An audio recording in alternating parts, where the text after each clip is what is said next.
Roughly 2 years ago, I made a video titled Rust is going to destroy the Linux kernel. Now, the title here was a joke, because a lot of people, when this was happening, were like freaking out, oh my god, Rust's so bad, how could Rust be in the kernel? Rust is the devil! And, you know, it's kind of funny to say that Rust is going to destroy the kernel. However, the more time that goes on, oh my god, I think that name might be a prophecy. I might have been onto something. Now, don't get me wrong. I like Rust, and I would like to see Rust be brought into the kernel. It's already been brought into the kernel, actually be useful in the kernel. Seeing more and more of these patches be integrated, see drivers actually using Rust, and generally just making Rust a secondary language to use in the kernel. What? Rust is driving a massive wedge in the project. Now, you may remember this from last year, Wedson Almeida Filho retiring from the Rust for Linux project. They were involved in the project very heavily, they were involved basically since the very start, and a lot of people who wanted to see Rust in the kernel were very bothered by this happening. Basically, they were just sick of dealing with non-technical arguments from their experience getting blocked at every single turn, and really, you know what? Absolutely nothing has improved since then. We're still rehashing the exact same arguments, the exact same drama is happening over and over and over again. It's kind of like being in Wayland. Now, you can say, this is how the kernel works, it's always worked like this, and it's been fine so far. But that's not going to change the fact that I'm going to call it for what it is. An absolute shit show of people who just refuse to see what the other party is saying. Now, not everyone. There are a lot of people here who are actually being adults. But there's also a lot of loud people who just like to scream at each other. Don't get me wrong, there are insufferable people on both sides, both insufferable in favor of Rust and insufferable against it. It's just a mess. Now, this is probably going to be a long one. We're going to cover the story from the very start, so get your drinks, get your food ready. This is going to be fun. We're not just going to talk about the parts that everybody else is talking about. The main thing being Hector Martin, the lead maintainer of the Asahi Linux project, who, if you've ever looked at those codebases, very much in favor of Rust adoption, who their involvement started with posting a massive rant over on Mastodon, calling for a maintainer to have seriously action taken against them, which basically means trying to get someone banned from the kernel, absolutely crashing out on the mailing list, then deleting their Mastodon account, and removing themselves as a maintainer in the upstream kernel, focusing just on downstream. Don't worry, we will talk more about those, but let's talk about how we got here first. All of this started with a simple patch set from a developer known as Abdiel. Not just the very first version of the patch set, this is version 8 of the patch set. Add DMA coherent allocator abstraction. Basically, this is a Rust abstraction for DMA direct memory access. If you want to do stuff with Rust, this is something that you really want to have here. And the very first reply is from one of our main characters, Christoph Hellwig. No Rust code in kernel/DMA, please. Keep the wrappers in your code instead of making life painful for others. With this reply from Danilo Krumrich, what does your code mean? Duplicated in every driver? Otherwise, rust/kernel/dma.rs seems reasonable. No? Christoph saying, yes, go and duplicate it. Which isn't exactly a good suggestion, but hey, I guess it's a suggestion. Back to Danilo. Rust drivers shouldn't use C APIs directly, but rather use an abstraction of the corresponding C API. One reason for that is that some requirements C APIs naturally have can be abstracted in a way that the Rust compiler already ensures certain things, and hence drivers have less potential to produce errors. If you don't feel comfortable maintaining the Rust abstraction, or just don't want to, that's fine.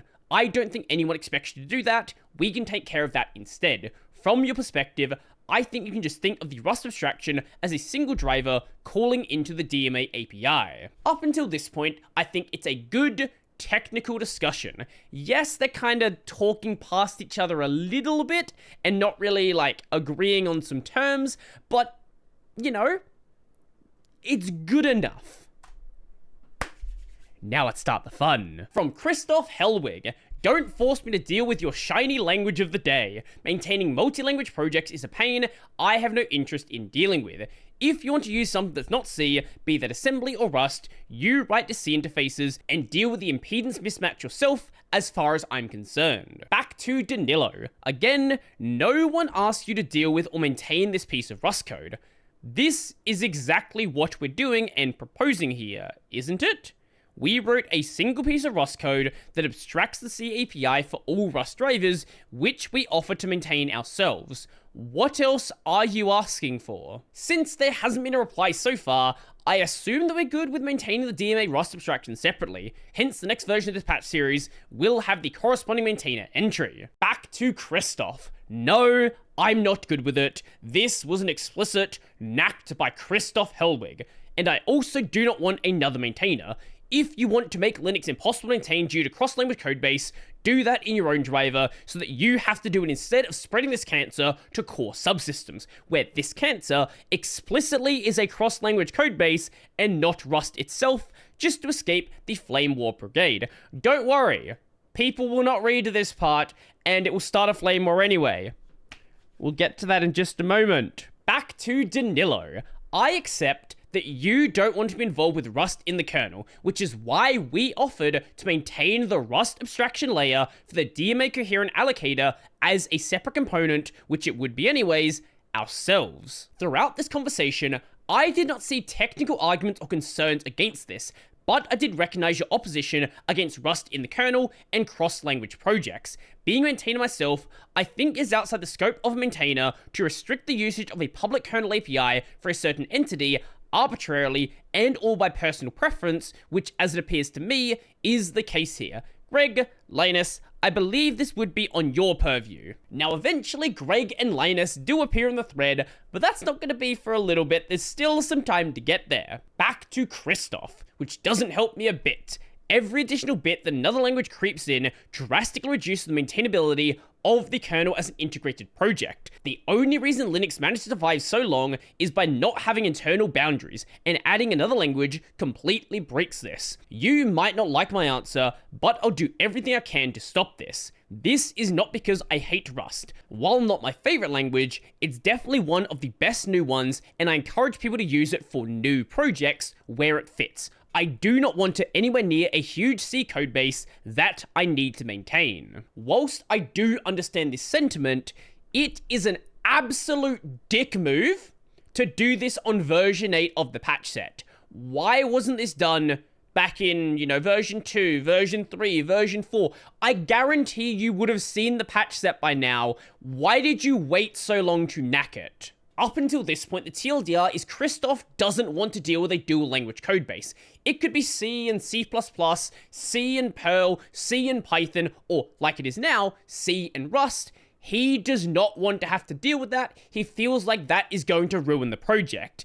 And Danilo and the others, they want to maintain the Rust abstraction themselves. They don't think Christoph ever has to touch the code. They are going to go and do it.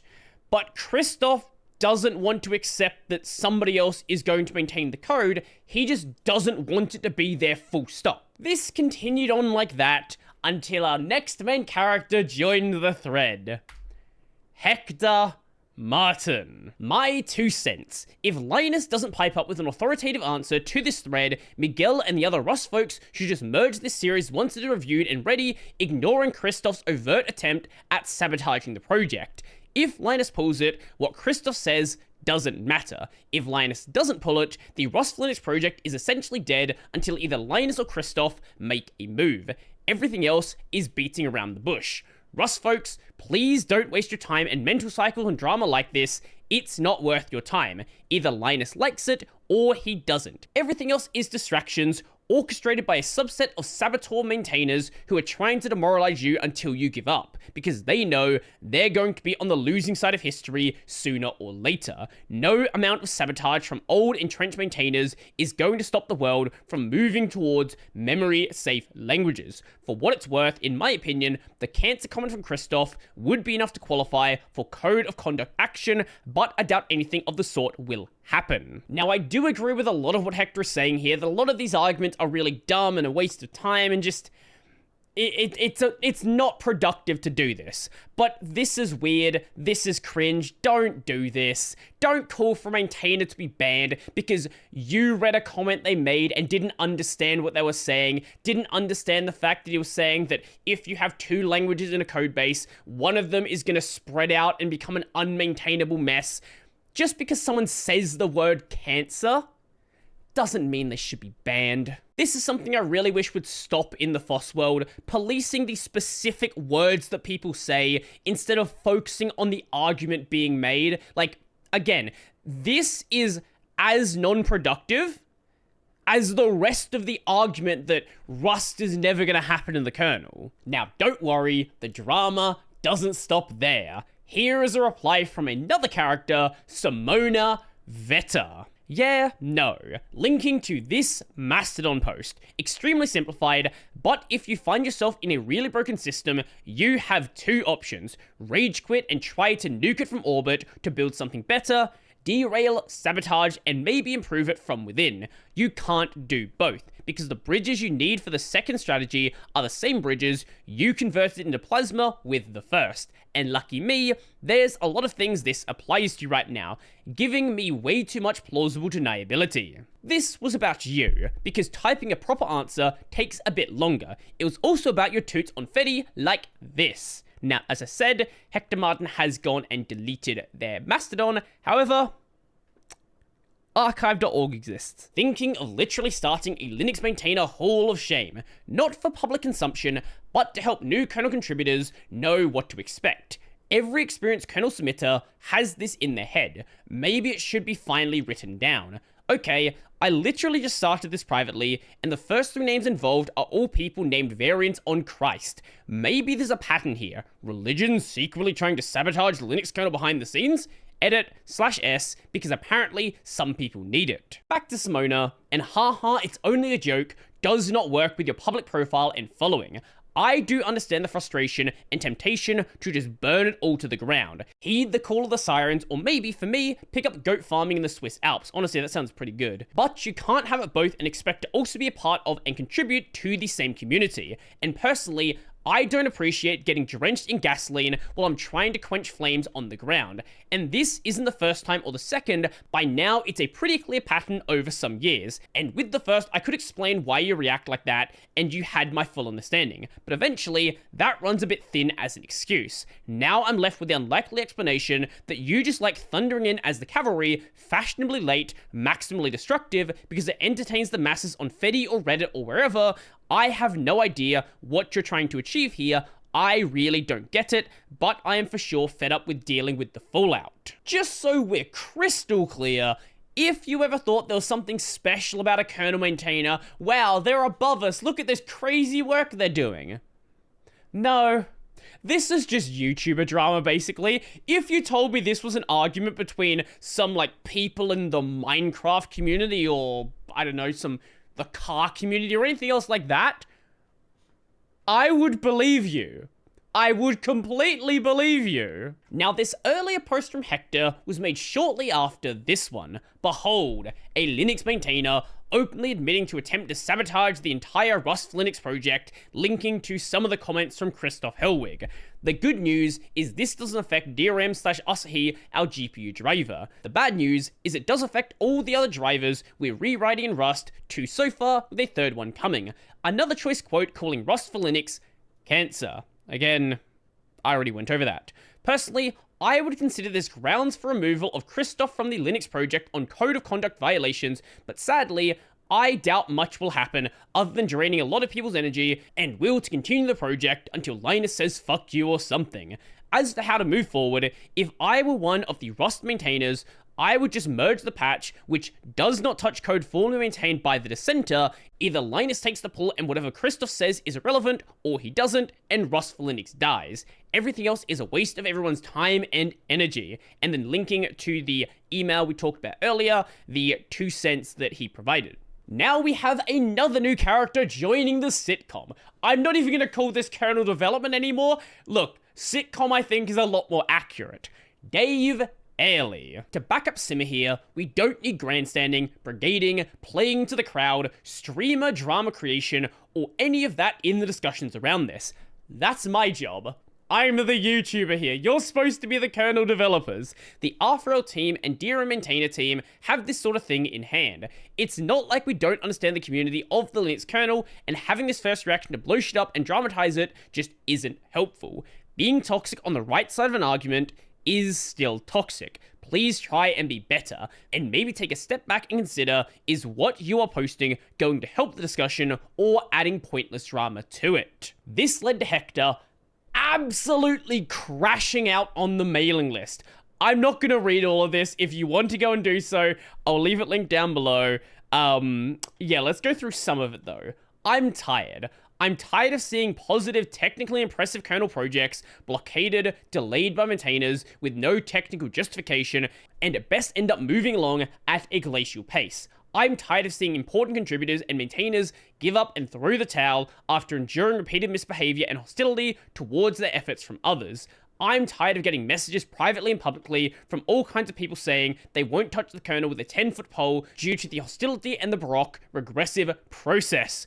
I'm tired of seeing people get away with using words like cancer to describe others' work with zero repercussion. And this keeps going on and on and on. If shaming on social media does not work, then tell me what does, because I'm out of ideas. Then we have the most important character show up, the character that everybody knows, the one, the only, Linus Torvalds. And, well, it didn't go positively for Hector. How about you accept the fact that maybe the problem is you? You think you know better, but the current process works. It has problems, but problems are a fact of life. There is no perfect. However, I will say that the social media brigading just makes me not want to have anything at all to do with your approach. Because if we have issues in kernel development model, then social media sure as hell isn't the solution. The same way it sure as hell wasn't the solution to politics. Technical patches and discussions matter.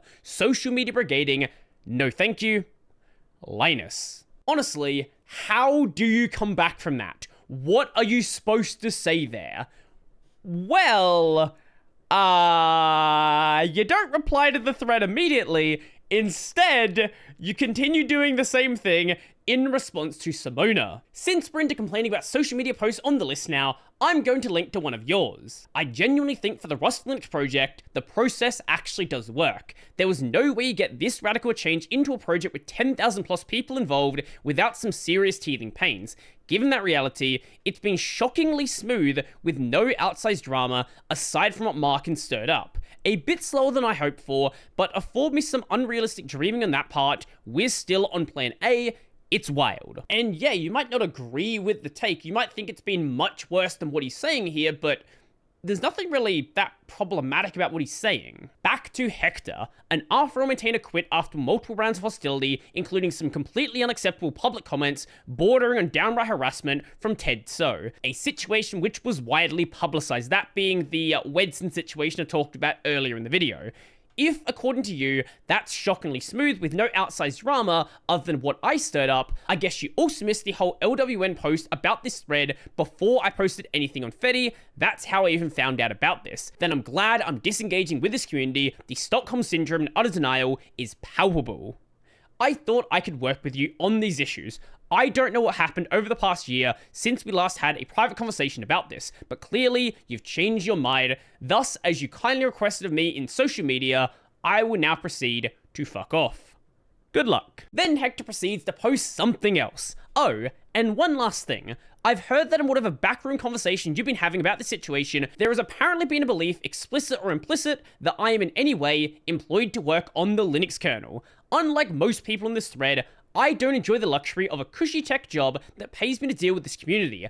I'm supported exclusively by donations, which incidentally have been steadily decreasing since the start of the Asahi Linux project. The project has zero corporate sponsorship, and I do believe the fact that essentially all high-level Linux kernel maintainers and contributors are paid by corporations to do it is a major factor that has caused this community to become wildly out of touch with what it means to be a community FOSS project. Now that's how you get Greg Crower Hartman's attention. Please note that ever since I started keeping track of this type of thing way back in 2003 or so, it has been the case that over 80% of the contributions come from company-funded developers, which means it really goes back before that as well.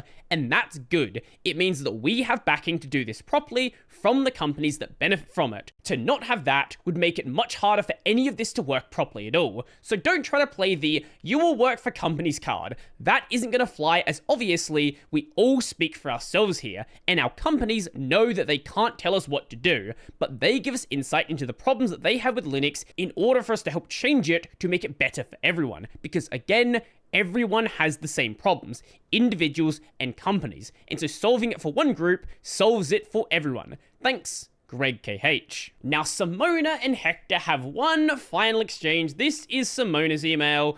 It got very, very heated, and then this right here is Hector's. It ends off by saying this right here: if I were trying to get more funds, I'd be spending my time finding corporate sponsors, not documenting the failings of the Linux kernel community in public. Believe it or not, no, the latter doesn't get me more donations. Given you have now decided to add baseless public accusations from position of power to the list of abuses perpetrated by the Linux kernel maintainers, I think it's about time we stop having this conversation. And around this time is when Hector decided to remove himself as a maintainer in the kernel. I no longer have any faith left in the kernel development process or community management approach. Apple/ARM platform development will continue downstream. If I feel like sending some patches upstream in the future myself, or whatever subtree I may or I may not, anyone who feels like fighting the upstream fight themselves is welcome to do so. With that, co-maintainer of those drivers, Sven Peter, had this to say: "Hi, give me a few days to figure out what we'll do. I think we can keep going forward," because Hector wasn't the only maintainer on that driver. Following that, a few days later, the spot ended up being filled by Jan Grunau, I think is how you say it? Sven and I have agreed to share the maintainership for the ARM/Apple platform after Markin stepped down. I'm handling the downstream Asahi Linux tree since April 2024 and worked on or wrote several drivers for the platform. This story has been picked up by absolutely everyone, from Heisei to Phoronix to a bunch of Reddit threads. And now we're here. If I'm being honest, I think the Rust for Linux thing is just not gonna happen cleanly anytime soon. There's gonna be a lot more arguments like this. There's gonna be people that leave the project, and I don't think you're really gonna have full Rust for Linux support until a lot of the older maintainers who don't like Rust retire. Like, that's actually how this is going to go. If you think it's gonna happen anytime sooner and you're not in for the long haul, just give up. Just give up now, because it's not gonna go smoothly if you're not capable of handling online arguments and fighting with people over and over and over again about things you've already hashed out. Look, it's just not gonna happen. Good luck, you're gonna need it, because this is going to be a lifetime mission. Yeah. I love the Linux kernel. I really do. This place is such a beautiful sitcom. Like, as much as I enjoy Wayland, don't get me wrong, I love Wayland as well, but the Linux kernel mailing list is just, it's just a mess, and it's so fun. So, if you liked seeing me as your favorite TTS, your favorite screen reader, that's cool. Go like the video. Yeah, all that stuff. Let me know your thoughts in this entire situation down below. What do you think of this? Are you a supporter of Rust for Linux? Are you against it? Do you think Hector is wrong? Do you think Christoph is wrong? Do you think everybody is a child and this is just a mess of a situation? I'd love to know. So if you liked the video, go like the video. And if you really liked the video and you want to become one of these amazing people over here, check out the Patreon, Scribes, Liberapay, linked in the description down below. That's going to be it for me, and bring on Season 2. I want it so bad. Daytime better